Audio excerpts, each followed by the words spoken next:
I'm halfway round my tea cosy now, and I'm on the last row of the repeat before I get to the side. I've done 7 repeats, so I'm going to make my opening for either the spout or the handle.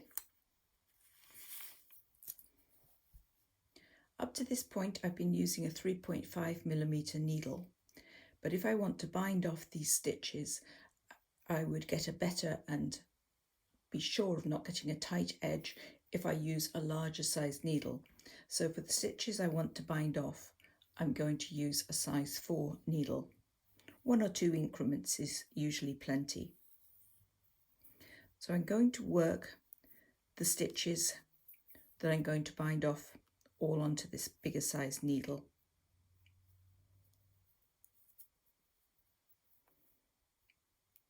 So I'm just working in pattern until I've done all the stitches that I wish to bind off.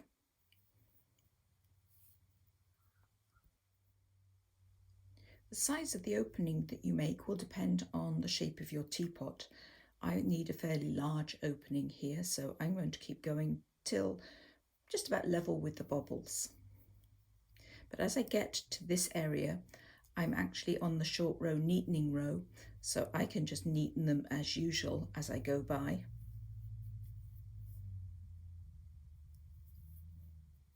Those are ordinary stitches. So here's a stitch with a strangle around its throat.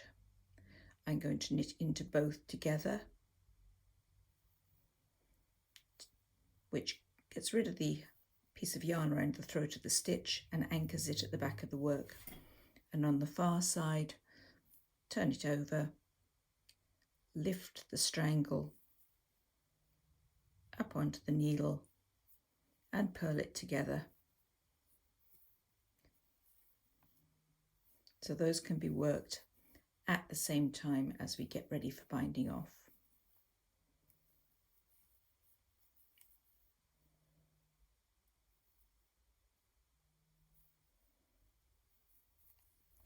And this last short row I'll do again. So making sure the wrap drops to the back of the work. Same on the far side. Pull those two together. Now that's all the stitches I wish to bind off. Now what I want to do is slip these stitches back to the beginning of the needle and bind them off using a crochet hook. I couldn't find my favourite crochet hook, but this one will do. So simply go into both stitches purlwise, hook the second through the first, and keep on going.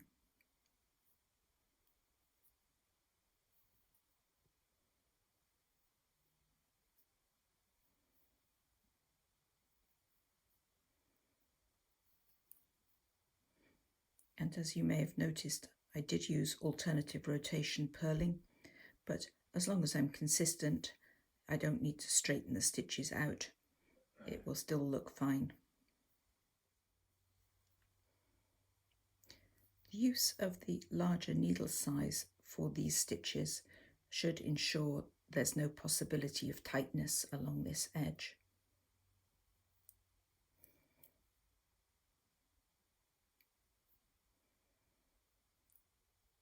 That's the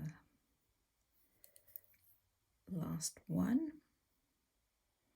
And in fact, I'm going to keep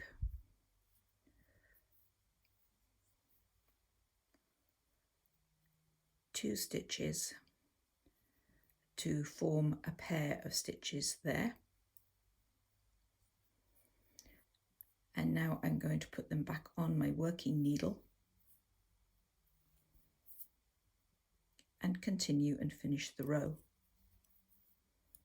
I need to get my yarn sorted out. So my blue is my right hand yarn, my dark is my left hand yarn, and now continue in pattern. And I have a couple more short rows to neaten, so there's one.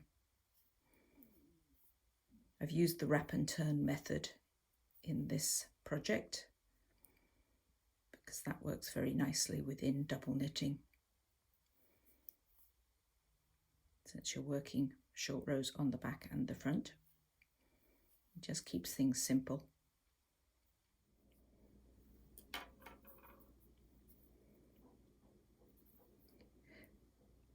Now on the next row, I need to remake the 20 pairs of stitches that I got rid of.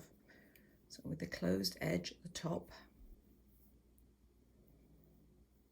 I'm heading back, and I also realize that I'm going to run out of this magenta yarn.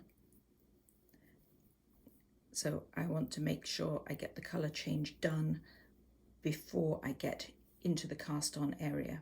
So I'm going to put a new color in now. I found a bit more of the same color, so I'll still do a change of yarns, but I'm going to continue with the same magenta color. So I've got about 3-4 inches left, so I'm just going to lay the new piece in